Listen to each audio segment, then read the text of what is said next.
It's Luiz Faye for the Inclusive Edit, and I am super excited, not just because this is the first interview of 2026, but it's the first time that I get to meet and introduce the amazing MJ Carter. Oh, thank you so much. You know what? I feel like I know you for years. I really do.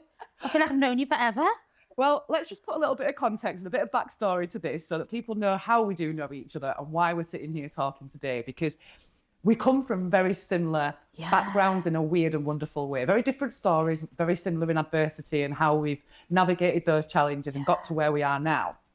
But a few years ago, we used to do Steph's Packed Lunch on shout out Steph, the most diverse live TV programme on the telly. Should totally be back, just saying. It was great, wasn't it? Every day was so unpredictable. You didn't know what you'd be put with and wear that hat or do that. It was great. It was fantastic. But I think that's why we never met, because we had very similar areas of expertise almost and lived experience. So we never got to do an episode together. But we followed each other on Instagram for years and years and years. I mean, the show stopped nearly 3 years ago. Oh, it's crazy. But every time you were on, I was like, yes, like I was at home on my chair, like say it louder. Like I just loved watching you. You were so strong, so tenacious. Northerner, say it like it is. That's why they probably didn't put us on. Both not scared to say what we think. They'd have to stop the show. If we were on to extend the show. Brilliant. But no, it is. It really, really was. And actually, something's just dawned on me while I've been sitting here. That show gave me a voice. That show gave you a voice. And it also was therapy for me. Because back then, I was quite an anxious person. And I'd kind of hidden away from all sorts of different things. And so when I got approached to do that show, my initial response was, it's a scam. And the second one was, no. Then I met Jonathan and Ashley, and I was like, all right, okay, so maybe they are telling the truth. But I thought, I'm going to use this as almost like therapy. I'm going to put myself out there. I'm going to put myself into a different comfort zone. And all of those experiences really kind of led me here now, creating this space to speak to people like yourself and to share your story, just not on the same massive Channel 4 platform. How was your first show? Do you remember it? I was so nervous. Do you know? I don't think I knew what to expect, so I couldn't be nervous if that made sense. Was you talking your first show? And I didn't realise I was going to be talking. Why? How was yours? Well, I was the same as you. They phoned me, the producers, and I was thinking, no, this is a bit of a, like, what is going on? And then he was talking about all these things like Uncle Ben Rice and just loads of stuff. What they were talking about that week. And because of like my dyspraxia, like even with the acting as well, like the first day of rehearsal, I am absolutely shocking. Like I'm just taking everything in, my eyes are everywhere, and I'm fully not absorbing what is going on. I'm shocking. And then the next day, I'm like, yes, I'm in the room. So as the producer, Jonathan, was saying, like these things are going to be talking about facts, the government, everything, cost everything. I was just silent on the phone, and he was like, right, okay, then we'll see you next week. And I went, oh. And then the next day, I was on the show, and I was thinking, oh my God, I'm on, like not speaking, and I've got so much to say. So it was funny because I was only meant to be on for the day. Yeah. And then I think the producers heard me talk. I think I was talking to Michelle saying all about like being homeless and having all these adversities and losing 8 stone and sugar addiction nearly killing me. And they were like, MJ, come back here a minute. And I was like, oh, okay. And then, one day it turned into 3 years. And regular lunch mate every week for 3 years. Crazy. But it was the best experience. Steph was amazing. Got to meet friends like you, and it was fabulous. Oh, it was really great show. It was life-changing, wasn't it? Yeah. So that's the context, that's the backstory of what's that kind of led us to here. And if you follow MJ on social media, if you don't, make sure you do, because she'll be tagged in all of this at the end. You've had a life. You've had a life, and it's been so well documented. Yeah. I'm going to let you give a synopsis, a little bit of an overrun of everything. But what I've noticed when I've been reading and learning about you, and just things that I've seen of yourself over these years, is we talk so much about the past and these shocking things that there's these challenges that you've overcome. But actually, whereabouts are you in life now? You come into this space today. Who are you today? This time, well, I haven't done anything publicly for like a year. I've just been like in my lovey-dovey world, building our house, getting engaged. And for the first time ever, Louise, I'm having a bit of normality. Right. I've never had, you know, a stable house. I've never had a normal setup. I've never had anything like that. My whole life has been moving, you know, different houses, 3 different primary schools. I think I've lived all over Liverpool. I've had every postcode in the book. That's what I've had. I had to share something the other day, and it was like, where did you live in 1990? And I was like, look, I can be in the archives. So I've never had anything like that, you know, a stability. So it was just so nice, that, like in 2025, to wake up on Christmas Day in my own home. Wow. You know, because my first memory of growing up, I was waking up in hostels, you know, with my mum, because we were homeless. We lived in 3 different hostels all over Liverpool. And I just remember, you know, waking up on Christmas and it just feeling, it was cold, and it was, my mum was in this horrendous state with her mental health and what she was going through. The future was really unpredictable. We didn't know what was going on. And I am writing a lot about it now, but I think 2020, you know, 2025, 2026 MJ, I'm back out there in like public life. So I'm just in a really good place right now, and I feel good. I'm in my wifey era. I know. So that's tell really... us about it. Tell us about it. Oh my goodness. So my partner, we've been together now for 2 years, which is crazy. We met on a cruise ship. He was actually my boss. Naughty girl, I know. And it was, you know, we just fell in love. Like, you know, for the first, you know, we just met and really did fall in love.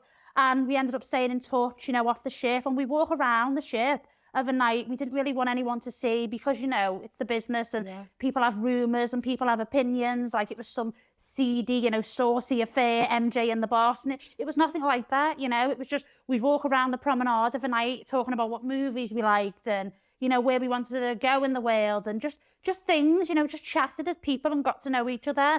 And then when he got off the ship, we met up in like London and Manchester and just went on like date nights, and it was lovely. And yeah, just got to know each other for that year. And then he proposed to me in New York. But a funny story is, we had to go through customs. He had the ring in this bag going through customs in his hold all, and he went off. He went off in customs like that. I think he had like a little bit of metal on, like his belt, or a top had like some metal on it or whatever. So he goes on, they're all looking like that. He has the ring in his little like bag, and he goes, do you know what? I would have done it there and then. I would have proposed to you there and then, with the whole airport watching. That would have been a viral moment. Literally. But thankfully, when we went through to security, I go one way and he goes the other way. So we've got the ring in the bag. I'm getting searched doing all this, and I never saw it. And then yet gets to New York, goes on a horse and carriage. And you know, my dad was a massive part of my story. And, you know, he loved John Lennon. I grew up listening to the Beatles. And in Central Park, can you believe it? I know. My goodness. Can you believe it? Shocking. Shocking.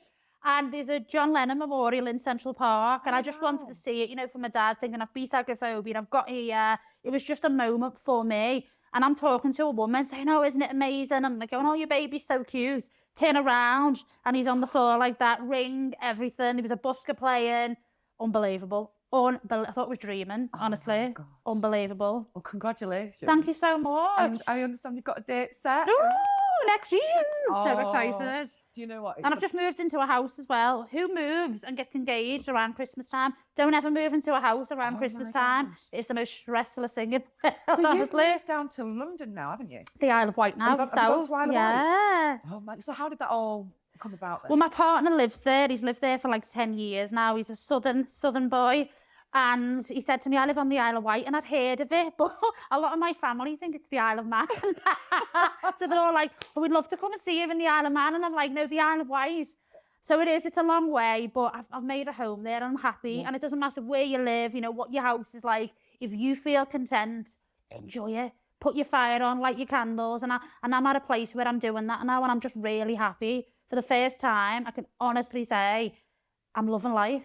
It seems like everything's starting to align. Yeah. Everything's starting to come into fruition, really. All starting to line up, and you can just kind of sail off into the sunset.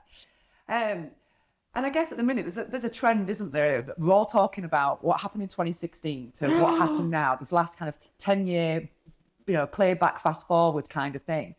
And everything that you kind of touched on already kind of happened in that 10 years, hasn't it? It's been crazy. I never thought I'd be alive. So give us a whistle-stop tour, okay? And then I want to pick up on some of the challenges that you have experienced, but more so how you've overcome those adversities and how we've led to this. Sometimes I honestly people don't know that how. now. But yeah. But go on. So 2016, create the picture, MJ. Horrendous. So I was at university and I was struggling in hardcore broad daylight, struggling with the agoraphobia, struggling with my depression, struggling with this sugar addiction that consumed like the whole of my life. It kept me awake at night. It was all I would think about is getting my sugary drinks. And I think that generally stems from everything else in life. I'd always been so let down by people, situations, you know, even sometimes the system. Yeah. You know, the system did let, you know, definitely my mum down. My mum definitely slipped through the net. You know, she didn't get diagnosed with all the adversities and her mental illness till later on in life. She definitely, so I think, you know, just being let down by so many situations in life, I just latched on to these sugary drinks because I thought, well, I can go to the shop and they won't let me down. Yeah. That was my mentality. And you said something to me off camera, which I did know through my work in nutrition, but I think a lot of people won't know that sugar is more addictive. Yeah, I was talking to a doctor recently and he said sugar is more addictive than heroin. You know, it's on that level of just the addiction. It just pulsates through your body, you know, and you have to, and when you have anyone watching, if you've ever had an addiction, you know, you will go to the end of the world to get your fix. I was climbing out of windows. I lived with my dad for a lot of my life, and my dad lived on a flat, and like it was like a bit of a, we had like the bottom floor and then up the stairs, and that was my bedroom, and I climbed out that window at like 13, 14 to get to the shop, you know, to go to get sugary drinks. I was just addicted all my life. And it's so funny now because it is so like serious, but people, when I do my talks, people say, what's your favourite chocolate bar? What's your favourite? And you know what? If I never had a chocolate bar again, it would not bother me. I don't really like chocolate. That's the crazy thing. People say like, was it Mars bars, was it you're eating Mars bars, Lion bars, No, I don't like chocolate even to this day, dead or alive. It was just the sugary drinks took over. And do you think that came as a comfort? Definitely. And it's that dopamine hit that comes with the sugar, isn't it? It's that the rise in the blood sugars, the dopamine hit that comes. It's almost a feeling of a little bit of euphoria, I guess, especially as a child. Yeah. Because, you know, you were a teenager at the end of the day in those years. So you're in that situation. You're climbing out of windows to get your fix. You're struggling now to even leave the house beyond getting those fixes. So anything to do with social side of things, work, education, things like that. Yeah. That was a no-go, right? It was horrendous. You know, I was in university and there's days I wouldn't go in because the agoraphobia got so bad. And I remember just waking up in the morning, being sick, and I just didn't know where this sickness had come from. You know, students are at university, you know, vodka Red Bulls, I know all about that, you know, £1 and £1.50 drinks and all that been there. Wore the whole collection, but it wasn't the drinking. I wasn't drinking alcohol. I was just waking up being so sick because my body was having all these things going wrong and just feeling horrendous. So at university, and I let the tutors know, I told them, you know, I'm struggling, and it was plain to see, you know, I looked, you know, just not there in the eyes, not there in the face, mentally just gone, taking no pride in my appearance. You know, I was wearing coats and like over jackets just to cover myself up. And I was struggling in broad daylight. And there wasn't a lot of help at the university. There was no help. I tried and I reached out and there was just nothing. It was really, probably get cancelled for saying this, but I got shunted basically like, well, if you don't like it, leave. You know what to do, leave. I was going to actually ask you that because you spoke a couple of minutes ago and said that your mum slipped through the net. Yeah. That your mum slipped through the net of the services that were there, that should have been there to support, diagnose, treat and support her within the community. And she's struggling now because of that. Right. Okay. So we'll come back to that because that's really interesting. Because what I was going to say is, as a student, I was a student, and you know, I was lucky enough not to be in a situation where I had those adversities that I needed to go and find help. But you slipped through the net, is what you're saying inadvertently. You talked about your mum there, saying she slipped through that, but so did you. Yeah. Do you think anything's changed? Definitely. So if you found somebody that's watching this now who is going through an addiction or is struggling to leave the house, struggling with university, struggling with mental health, and they're in that kind of further education domain, for want of a better term, what would you say to them now? The first thing I would say to anybody struggling is there's no shame in it.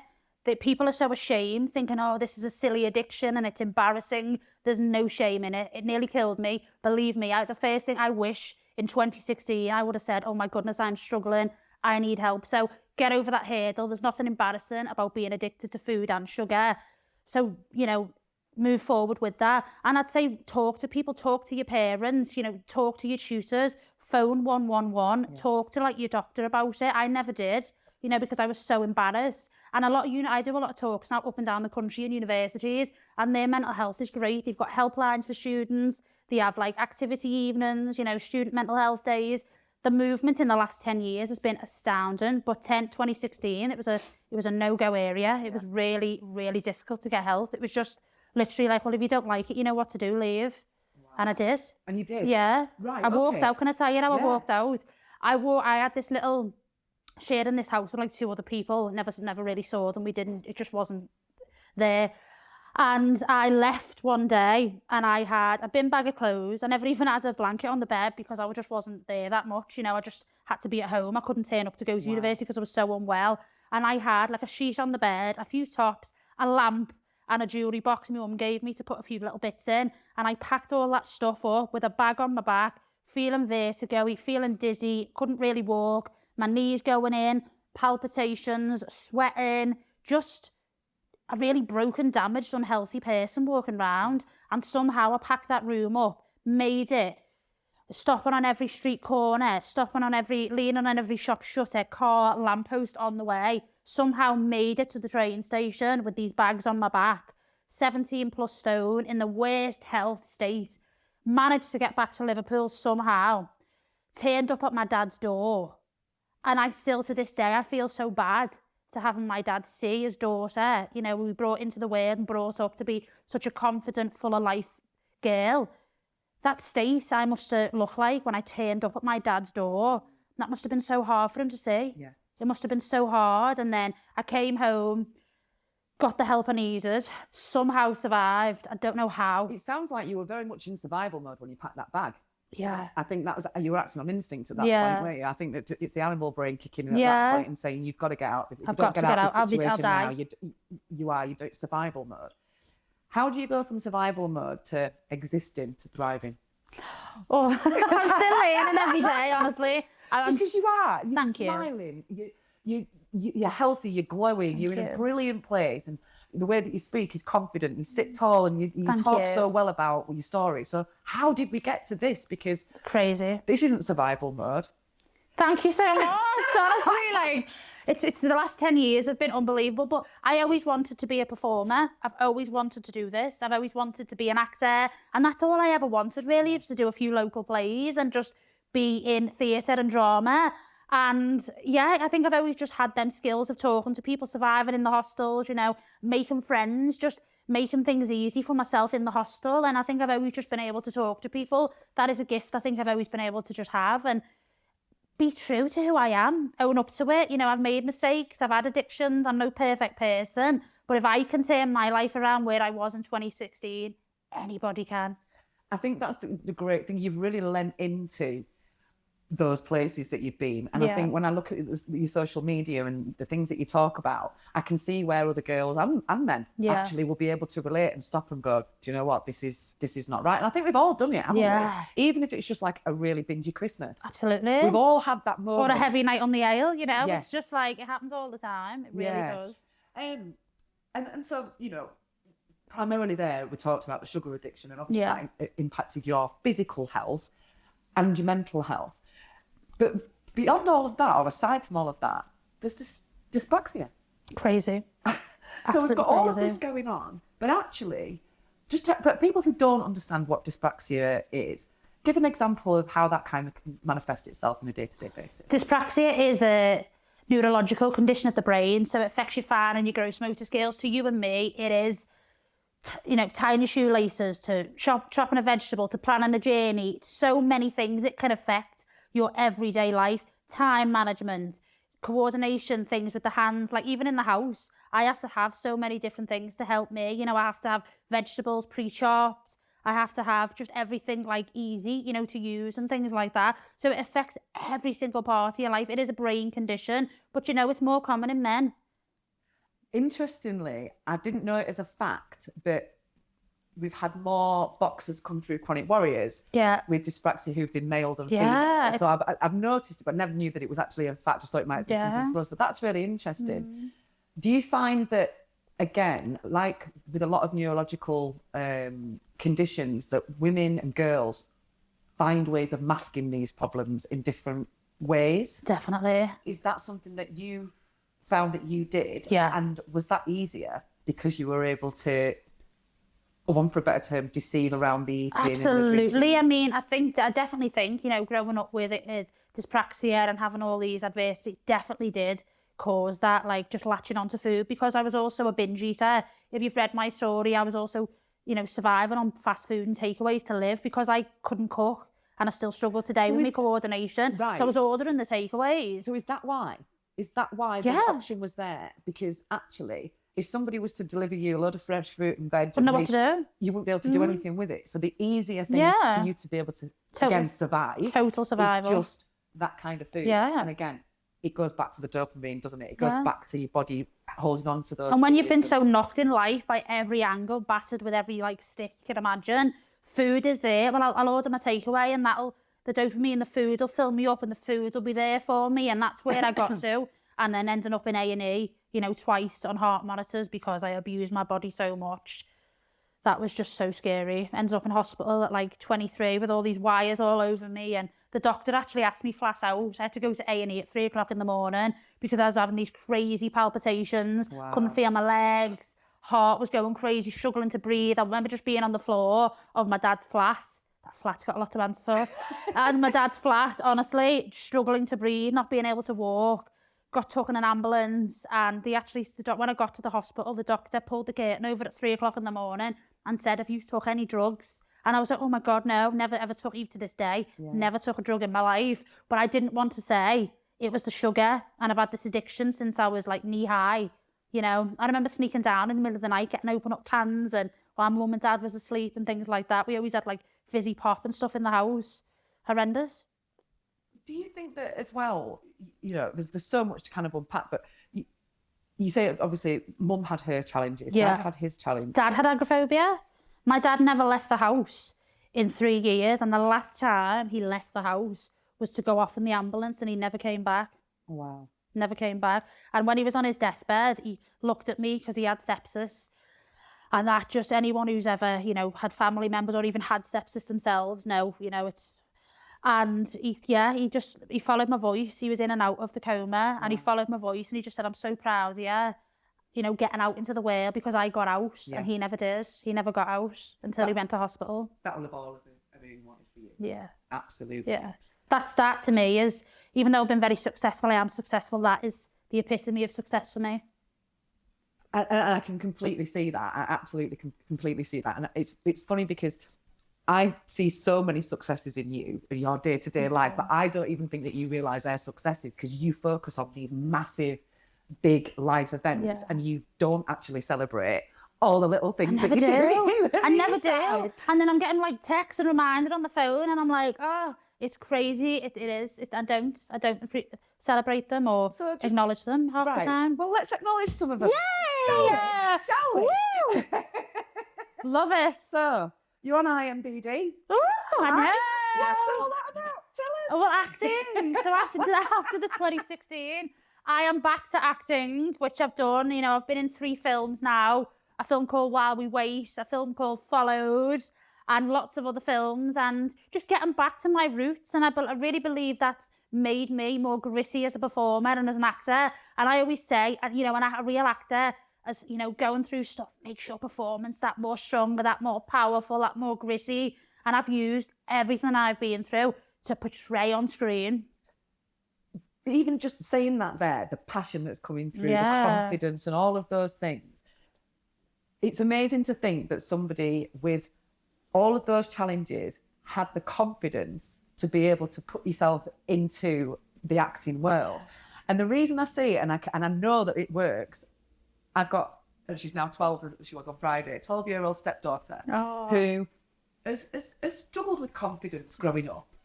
But acting is something that she loves. And when she acts, she's going to kill me for saying Ollie, when she acts, she comes alive. Yeah. because you're putting yourself into somebody else's shoes. You're creating this character, one for a better term, not pretending to be somebody else. That's very, very different. But actually, by being able to do that, stepping in and stepping out allows you to build confidence outside of the theatre, doesn't it? Outside of the stage. And I'm seeing that in her now. She's just gone off to high school. She's in the first year at high school. And I never thought she'd settle in the way that she did. And I truly think that acting has got a big part of that. So how did you navigate those challenges to get the confidence to go off and do it? It's crazy, but I've always wanted to do it. Like one of my first family holidays, it was a little hotel in Spain, and they were putting on Grease, you know, like, but it was like lip sync. It was like lip sync before it was like what lip sync is today. But they'd be looking for adults only, and like this little like kid like me, like, you know, just sitting by the pool with my cans of Coke and all that. And they're like the, you know, the compere and like the lead entertainment manager of the hotel was going around looking for adults. And I was like, oh, I want to get involved. And he was like, oh no, it's for adults. You may be able to be an angel. That's my favourite scene, by the way, Beauty School Dropout, when he comes down. I love that bit. That's a fun part to play. And so he was like, you can be an angel. And do you know what I said to him? Well, no, I'm not interested. I don't want to be an angel. I want to be one of the main ones, or I'm not having it. I'd rather swim in the pool and just could be on my lilo or my shark. Yeah. And then an hour later, he comes back around and he goes, okay, Emily, you're in the show. You're one of the pink ladies. So I'm acting on stage in the middle of Ibiza with all these full-blown adults doing all Grease and all that, and Sandra's it and all that. And I'm like giving it large as one of the pink ladies. Amazing. And I went home from that holiday, and drama was kicking off in my school then, that they'd started developing that programme and investing in it and putting it more on the curriculum. And I just nailed it. I went back and I was just doing like Blood Brothers and all these parts in school. And I just really excelled. And I'd done this one performance. The school had like an entertainment night. And I really was, you know, I really the footfall of that and pushed it. And I got my school £10,000 worth of microphones, instruments, music. And I think the headmaster just loved the performance so much. He said, I'm really going to donate into, you know, the drama and music. And then after that, they were doing more productions. And a lot of people said, you gave me that confidence because you were one of the first to do it in school, you know. So, but having that taken away from you for all them years I was ill, because I think people forget when you become ill, you still have your dreams. Like when I was lying in bed with the pain and the dizzy spells and the adversities and the palpitations, even when I was wired up to A&E, you know, on a ECG machine, I still had my dreams. Yeah. I still wanted to be an actor. I still wanted to tell stories. And I think a lot of people do forget that. They think of just a person lying in the bed or, you know, like wired up to something. Yeah. We still have our dreams and ambitions, and that fire was burning inside of me still. I thought one day I have to do something, and that probably kept me alive. Wow. So it's hope, isn't it? It is having hope. And if you've got, even if it's a glimmer of hope, there is a chink of light there, isn't there? And definitely. I think the more you focus on that little bit of light, the more light you can see. Yeah. And naturally, it just starts to open up, doesn't it? So when you go into an acting job or a performance role, do you address any challenges that you might need around coordination and things like that? Because I know sometimes speech can impact your confidence as well. Is it something that you will bring up with in a workspace? Or will you wait to see if it happens? Test the water. No. Yeah, the reason I'm asking is because it's something that I find all the time going into a new space, certainly within a work environment. For many, many years, I would try and fit in their box rather than just saying, this is what I need, this is what I can and can't do. Yeah. How do you navigate that? Do you fit in their box? Well, for a lot of years, I was like, because I've had bar jobs and stuff, and I was smashing the place up, you know, like the glasses and stuff. But sorry, but I was like, I was like, you know, pouring the pints and the head was going everywhere and stuff like that. But I incorporated it into my personality. So I was like, you know, and feeling so uncomfortable in that moment. And like, you know, I did have some like nasty bosses and things like that, and people going, oh, and, you know, I've been back in the day, because I was diagnosed with dyspraxia in the late 90s, you know, I've got my medical records the other week, and I was like, wow, I went through so much with them when I was 4. A lot of people are not really aware of like dyspraxia, and they're not aware. And a lot of people, you know, back in the day, I was called clumsy, gammy-handed, stupid, thick, every name in the book I've been called. It's watered off a duck to me now. You enjoying that? I actually am. So, cheers. Cheers. Sugar-free Prosecco. Sugar-free Prosecco slim wines. Which is, yeah. You loving it? It's really, really Doesn't nice. it taste like it's got sugar in? No, it doesn't. And I don't like Prosecco because it's sugary. But that doesn't taste like it's lovely, isn't it? Oh, it's really, really nice. So where's it from? Slim wine. Slim wine, little on plug for you there, Instagram. Hello, darling. It is lovely, yeah. I'm the same. I was like a vodka Diet Coke girl, you know, when I was 18. And yeah, I'm just enjoying that as well. And it's so satisfying seeing like 0 sugar on the label. I'm like, beautiful. So do you stay away from the cocktails and all? Yeah, that sort of I stuff? do. Yeah, I've worked with a few 0 sugar brands and stuff like that. But yeah, I just like a proper drink these days, either, you know, that or, you know, vodka and Diet Coke. But I don't drink as much anymore. No, I don't. I never see you drinking, actually. I don't. No. Do it in secret. There's another headline. I know. Oh, God. The agoraphobic dyspraxia.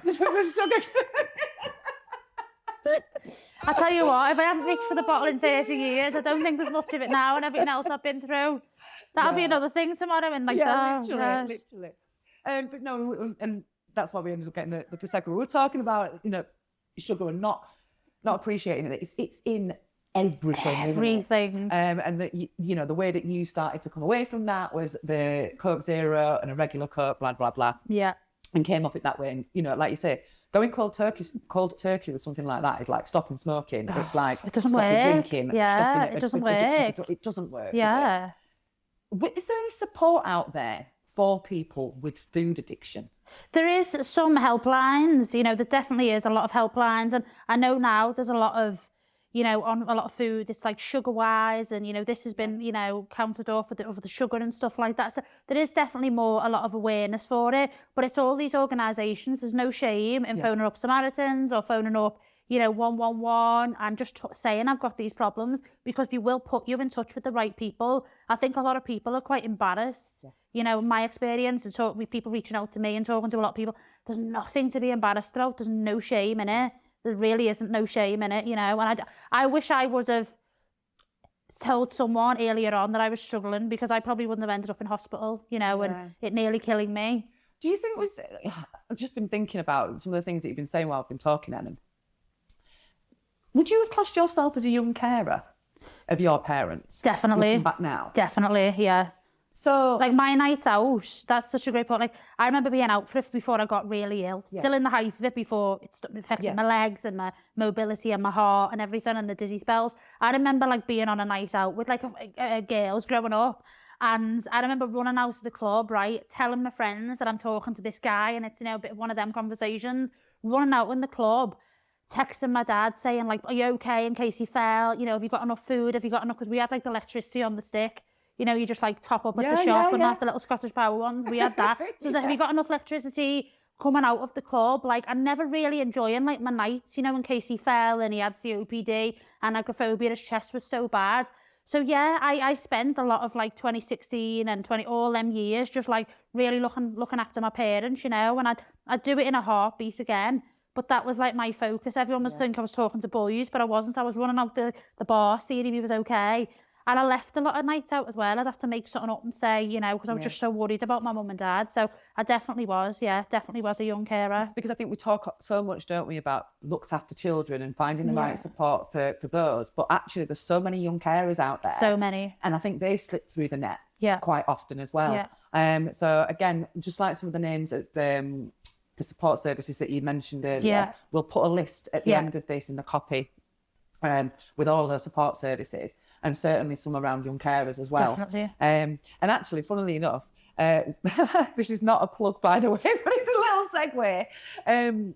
The snack box course that we deliver through Chronic Warriors, which is our non-profit organisation, is based around fitness and having fun with food. And we do a 6-week course, and it's all about learning new foods, learning new budget-friendly, accessible recipes and things like that. And so we've just finished a course of 6 weeks for women, focusing on new mums. We're starting one for the men, but the next one is actually for young carers. Wow, that's amazing. So put yourself back at that 2016, and you were given a 6-week course where you could come in, get fit, that's incredible. meet some other young carers and sit down and prod and poke with food and get some ideas based around what's in a food bank parcel. Yeah.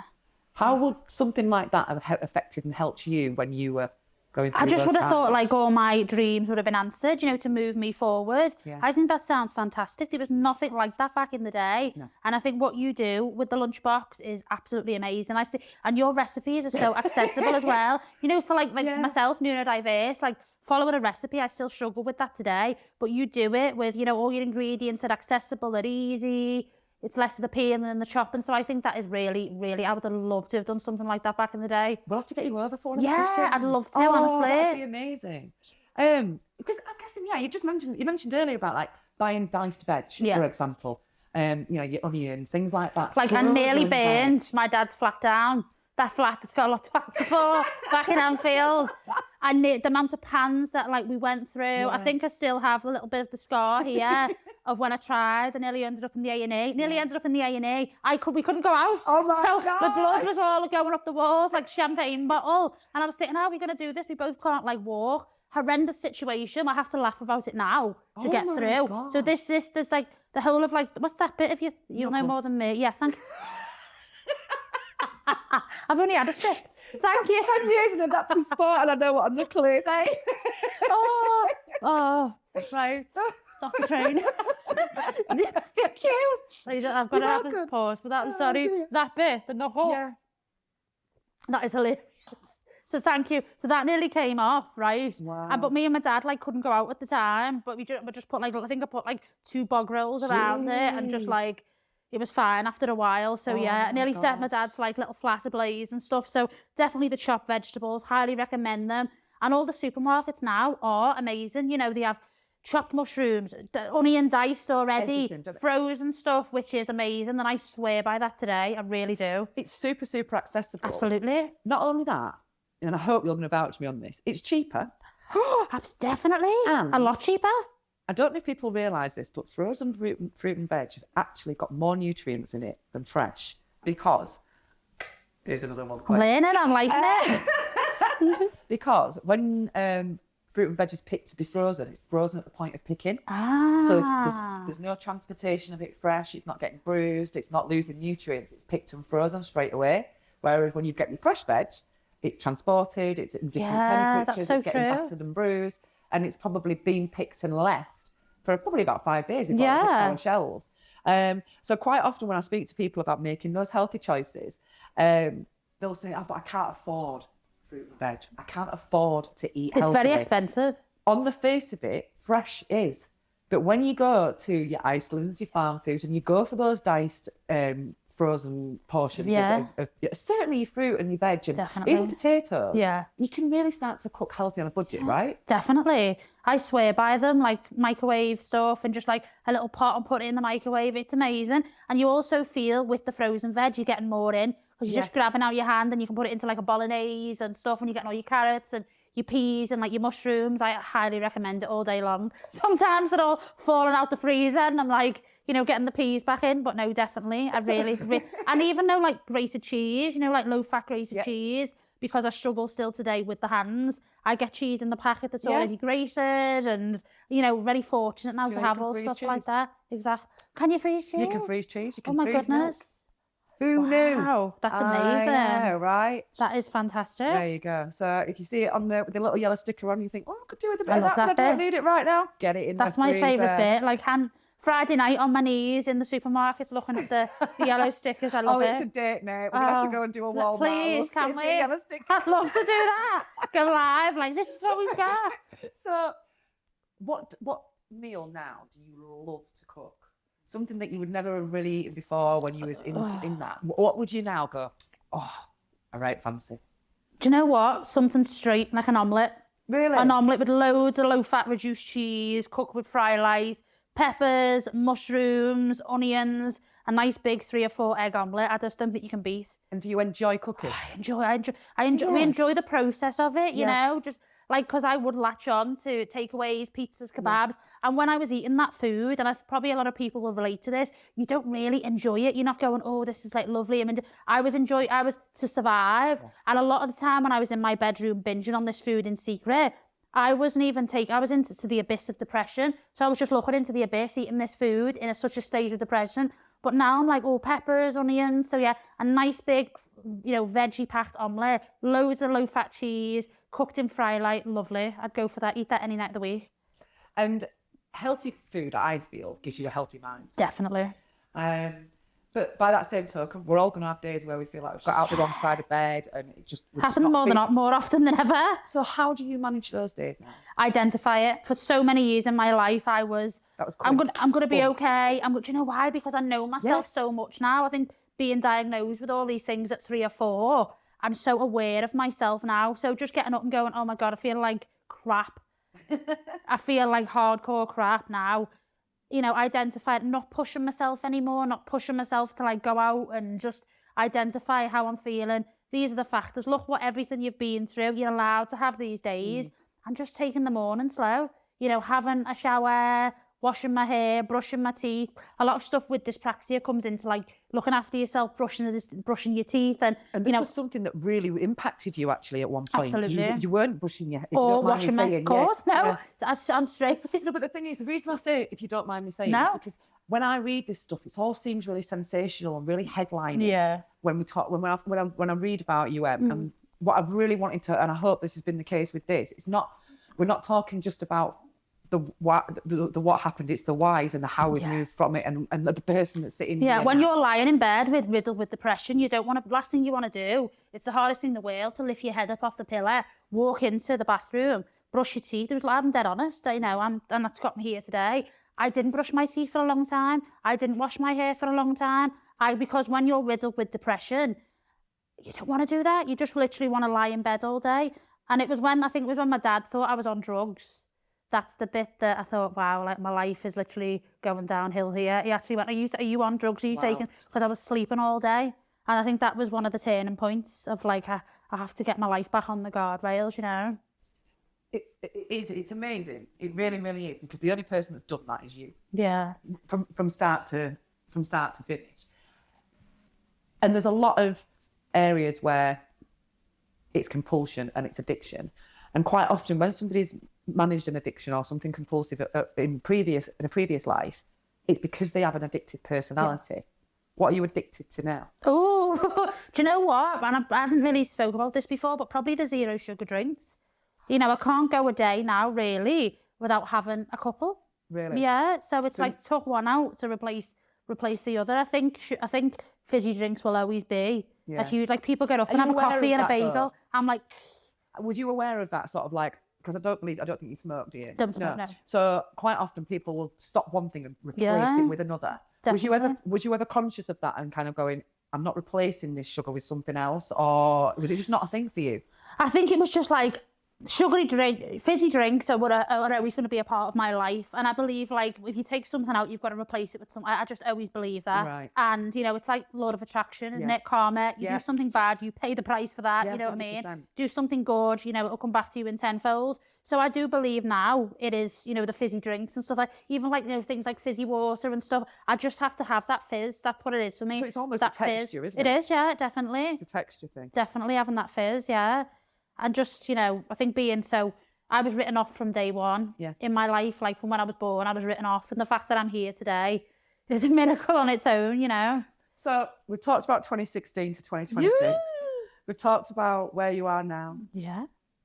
What about 2036? Oh, hello. How old will I be? I'll be 40. Oh my God, you are a baby. Oh. Someone said that. Oh, you look gorgeous. You look beautiful. You're aging backwards every time you put a picture on. You really are. Oh no, honestly, straight up. I'd love to just like carry on with the travelling and maybe, I thought we've spoke about like having a family and stuff. So we will see. Oh, we'll see. Wow. Is that something that you'd think about? I do think about it. Yeah. I do think I would be, a good mother, and definitely something that we think about. But I want to do some more like travelling and see parts of the world that I never thought I'd be able to see, You've just mentioned travel there, and obviously a big part of the Inclusive Edit is about travel. Travelling. Inclusive Edit is all about identifying people, places and spaces that are either going above and beyond to make their experience more inclusive, or are trying to learn how they can become more inclusive in a new space, in a new environment. And the passion for me behind that was traveling on my own. Yeah. The first trip that I ever did as a wheelchair user on my own was to Australia for 6 weeks. You're going to do it properly. Yeah. That is hardcore. Yeah, but I fumbled my whole way through. But it awoke something in me, and I was like, this is a part of me. Yeah. But booking those flights and getting on that plane by myself as a disabled woman was hard. Now, I know that you travel on your own now. It's frightening. How did you get to that point? Because I just ripped the plaster off. It was one of those, if I don't wake up and do it today, I'm not going to leave this house and my life's going to be really long and boring. And that's it in a nutshell. What was it I think for for me, it was just, I just wanted to get out of the house, you know, and I was like, if anyone with agoraphobia, you just want to get out of the room that you're in. You know, for 6 months, my life was day in, day out in a room, trapped in like a little 1-bedroom flat. You know, my dad slept on the couch to give me the bedroom because we were on the bones of our backside. And my dream was, you know, I just want to go to the corner shop or just go and have a coffee with a friend or, you know, just something. So I just started out by we had a lamppost outside of our house. And I don't know if you've seen the video or the pictures when I went back to my old flat. Crazy, crazy experience. But it was, my dad's legacy as well. So I went outside to the lamppost, held on to that lamppost with everything I had. The floor was spinning. I was like spinning, my vision was going blurred.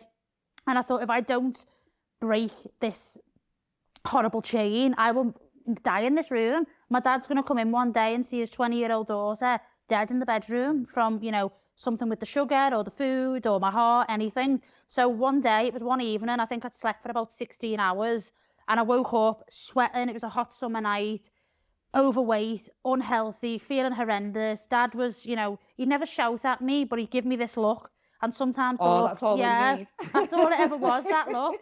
And I thought, I'm going to have to like do this. So I had I think I had my dad's top on, a pair of joggers, and I went to the front door, opened that front door, first time, fresh air had hit my face in 6 months, goes down the steps, shaking, vertigo-y, legs feeling like they're going like jelly, hold on to that lamppost for like 2 minutes, and I kept doing that every single night. Then I went to the nearest car in the street, then I went to another car further down, then I went to the end of the street, and I just slowly like built up that resiliency, you know, over time. And it's so scary, but even a lot of nights I just went and sat on the step to just get used to being on the like outdoors again and feeling that fresh air on my face. And we lived in one of them. It was a mad road. It was a funeral parlour on the road, a care home, a block of flats, a school. You couldn't write it, honestly.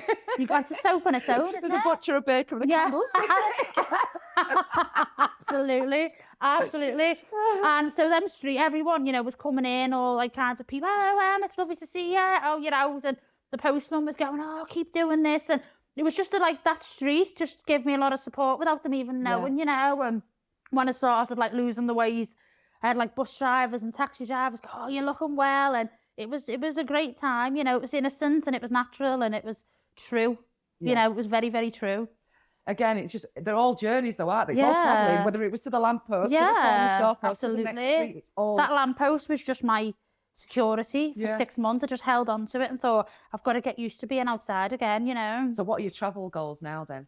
I'd love to go. I've got a friend who works at NASA in Texas, just through the filming, and I'd love to go. We're going to go and see him next year. He lives in Houston. Oh, amazing. Yeah, and he's going to take us, you know, hopefully around the tour of the Johnson Space Center in Houston. So I'm really looking forward to doing that. And, you know, going to like New Orleans and stuff on the ship. So, because I love like the old music and stuff. So I'm going to do, you know, hopefully do a lot of that. Great Gatsby on the cruise. Yeah. Just, you know, get back to it. And I think because I was indoors for so long, I'm really trying to make up for it. And don't get me wrong, some days are really hard and that challenge is still there. Well, I don't just hop shit and jump out the bed. You had one recently. Yeah. And we'd already started planning this pod, actually. And I saw that you'd had a little bit of a challenging day. Just tell me about that and tell me how that manifested and how you ended up getting out to New York anyway. Literally, you know, the minute... It actually wakes you up, the dizzy spells at the back of your head. Anyone who's ever suffered with dizzy spells and agoraphobia and vertigo, it wakes you up. Right. So I was like asleep and the dizziness was waking me up. So you know the minute, I would say the minute you wake up, you know, before you wake up, because it just feels like you're on a waltzer.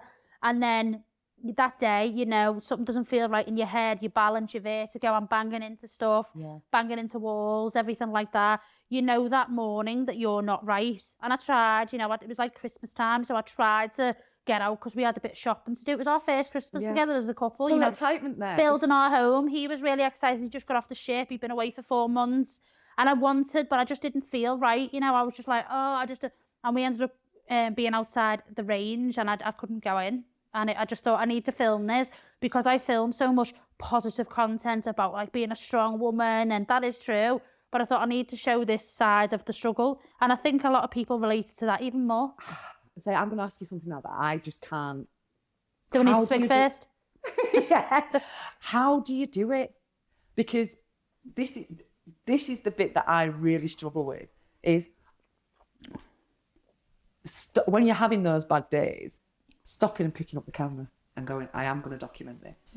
How do you find that courage to do that? Because it's so inspiring, because what you do, you're so raw and you're so honest, and you show the beginning, the middle and the end. You get through it. But how do you find that strength to go, I don't know my phone. Because I know there's so many people like me who are struggling, and I want to do it for them. That's what I want to do it for. I'm doing it for the person right now who's sitting in their bedroom or sitting downstairs in the living room, scared to go out, agoraphobic, got mental health problems. I do it for you. I'm doing it for them. And that's why I am here today, because there was no one who was, oh God, I don't want to get old. There was no one looking out for me. I know my dad did, but my dad was also going through his illness and stuff like that. He was there very much so, and you know, my mum. But there was no one really like, oh, you'll be okay, or you'll get through that. And I always vowed if I got through this, then I'm going to be that voice for everyone else, knowing that they can come through it. Because so your inbox is open. Pardon? Your inbox is open. My inbox is open. Instagram, you know, anytime, and ask me the questions. Ask me about the, you know, the agoraphobia and the depression, because I will answer them. Well, please keep doing. Thank you. You are doing, because it's amazing. I could sit here and talk to you all day. Seriously, I really, really could. And thank you for having me on your podcast. And no, it's everything that you do pleasure. is remarkable. As I say, I feel like I've known you forever. Keep being you, because you are so inspiring. All the people that you help and you work with, it really is stunning to watch. Like, your journey is amazing. Well, I'm hoping that this is the start of another new journey for us. Yes. We can really, really support each other in the work that we're doing, because like we've always said, our worlds are kind of very, very similar, and now they're coming to the line. So, thank you so much. Thank you so much. MJ Carter, this has been the Inclusive Edit, Life Without Limits.